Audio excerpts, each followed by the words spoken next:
The supreme god, Odin, was exploring the 9 realms with his travel companions, Hœnir, and the notoriously mischievous Loki. After a long journey, the 3 reached a waterfall in Nidavellir, the subterranean land of the dwarves, and stopped for water. Odin and Hœnir were eager to meet Hreidmar, the king of the dwarves, but Loki was bored and hungry. Spotting an otter nearby, Loki tossed a stone at its head, killing the animal. He kept its pelt and slouched after the others. When they greeted Hreidmar, the king paled, for the pelt belonged to none other than his shape-shifting son. Hreidmar summoned his 2 surviving sons, Fafnir and Regin, and bound the gods. He decided he would let them go in exchange for gold, as was the custom, but only if they could fill the otter pelt with the finest gold until not even a hair was visible. Because of how the otter skin stretched, this meant procuring a nearly impossible amount. But Loki had an idea. The dwarves were master craftspeople. One of them, Andvari, was said to forge marvelous creations. Andvari often took the form of a fish, and one day he dove deeper than ever before. So deep, he reached the land of the water nymphs, who guarded mounds of gold. At first, Andvari merely wanted to see their treasures for himself. But when the nymphs laughed at his awkward appearance, Andvari grew infuriated and seized their gold.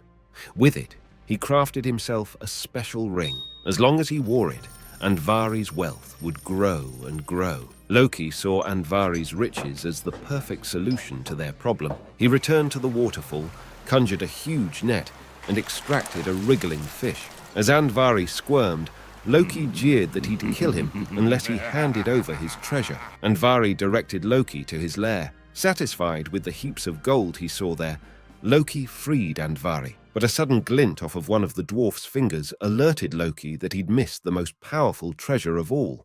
Despite Andvari's pleas, Loki tore the ring away.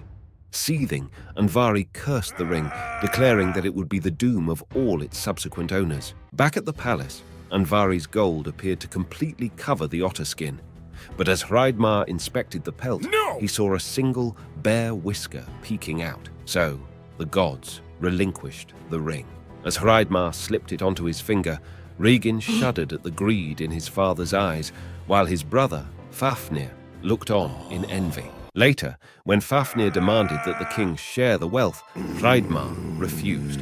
So, Fafnir killed his father, pried the coveted ring from his finger, and fled the palace with the treasure. He came to rest in a cave where he curled around his new possessions. The ring warped him inside and out, and over time, Fafnir morphed into a gruesome dragon. Meanwhile, Fafnir's betrayal and guarded treasure bore into Regin's mind. He finally enlisted the help of his loyal foster son, a warrior named Sigurd, to slay the monster his brother had become. Sigurd did as instructed. Afterwards, Regin asked Sigurd to roast the beast's heart so he could consume it. Sigurd obeyed and tasted the heart's blood before serving him. But as soon as the liquid met Sigurd's tongue, he understood the chatter of the surrounding birds. They were singing of but one thing. Regin was going to kill him.